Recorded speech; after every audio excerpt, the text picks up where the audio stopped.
Oslo, Norway. 1995. The Plaza Hotel.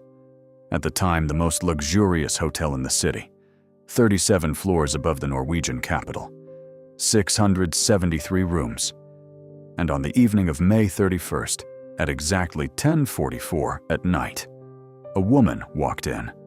Stylishly dressed entirely in black, short dark hair, blue eyes, speaking fluent German and English. She gave her name as Jennifer Fairgate. She booked room 2805 on the 28th floor for 3 nights. She paid in cash. She provided no credit card. She provided no identification. And the hotel, inexplicably, asked for neither. The registration form she filled out gave an address in Verlaine, Belgium. A man named Lois Fairgate was listed as accompanying her. A receptionist said he saw no one with her. Another employee said they saw her with a man going into the room. Jennifer Fairgate misspelled her own name twice on the forms, signing it each time as Fergate. The address in Verlaine, Belgium did not exist. The street did not exist. The man named Lois Fairgate did not exist. Jennifer Fairgate did not exist. The room was on the 28th floor with a beautiful view over Oslo. What was inside it told a story that nobody has ever fully understood. A black brawn attaché case containing 25 rounds of 9mm ammunition. A Browning 9mm pistol. Its serial number had been removed with acid. 7 rounds already loaded in the magazine. A turquoise travel bag containing 3 bras, tights, and a single top. No trousers. No skirts. No dresses. No passport. No wallet. No toiletries. No personal items of any kind. Every single clothing label had been meticulously removed from every single item she owned. A nearly empty bottle of men's cologne, Ungaro pour l'homme, and a USA Today newspaper in a hotel bag from room 2816, the room across the hall. The number 2816 written on the bag. An unidentified fingerprint on it. Nobody ever checked who was staying in room 2816. Jennifer extended her stay on Friday morning. The hotel sent repeated payment requests to her room television. She responded okay to every one, but she never came to the front desk to pay. A key card showed she left the room at 8:50 Friday morning and did not return until 11 a.m. She had been absent from the room for over 20 hours. Where she went, nobody knows. On Friday evening, she ordered room service. She tipped the waitress 50 kroner, a generous amount. That was the last time anyone saw Jennifer Fairgate alive. On Saturday evening, June 3rd, the hotel realized she had still not provided payment. A 25-year-old security guard named Espen Nyes was sent to room 2805. He knocked on the door. Immediately, before he had finished knocking, a gunshot rang out from inside. Espen Nyes stepped back from the door. He did not use his radio. He walked down the corridor to find the head of security. The room was left completely unsupervised for 15 minutes. When police finally arrived, 50 minutes after the gunshot, they found Jennifer Fairgate lying on the bed, a gunshot wound to her head, the Browning pistol in her right hand, her thumb still on the trigger. The door had been locked from the inside. The official verdict was suicide. But almost nothing about the scene supported that conclusion. There was no gunshot residue on her hands. None. The gun was being held upside down.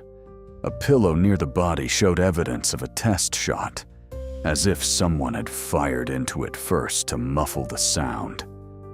The door had been locked from the inside, but investigators later confirmed it was entirely possible for someone to lock the door from outside if they knew what they were doing.